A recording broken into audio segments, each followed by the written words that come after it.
Sobrang bilis lang talaga ng panahon. Parang kailan lang naghihintay kami na mabiyayaan ng isang sanggol.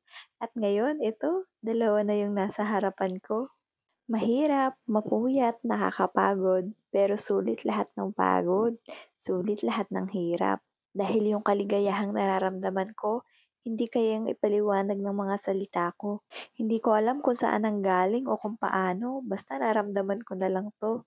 Dahil may pagmamahal ako sa kanilang hindi ko maipaliwanag talaga. Parang lahat ay aking makakaya para lang sa kanila. Hindi ko masasabing perpekto kami dahil meron din naman kami mga pinagdaraan ng mabibigat na problema tulad na lang ng sitwasyon ng Kuya CJ ko. Pero naniniwala ako na hindi naman ibibigay ng Panginoon sa amin yung mga bagay o pagsubok na pinagdaraanan namin kung hindi namin kayang lampasan.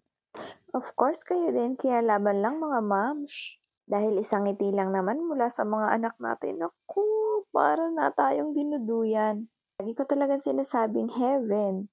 Heaven yung mga ngiting nanggagaling sa labi ng aking mga anghel. Pero hindi palaging masaya ha. Madalas naiinis ako at gustong gusto ko ng tirisin ang kuya CJ ko dahil napakakulit niya. Gusto ko siyang kurutin or kinukurot na nga pero hindi ko kayang diginan kasi hindi ko rin kayang masasaktan siya eh.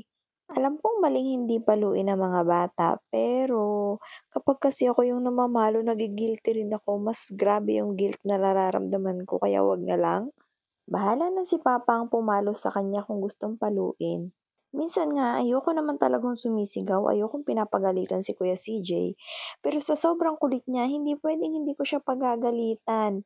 At habang magagalit naman ako, kikis naman agad yan at mawawala rin agad yung galit ko, di ba? Parang kandila. Isang sindi lang, ang bilis matunaw. Salamat mga anak ko sa pagdating sa buhay ko.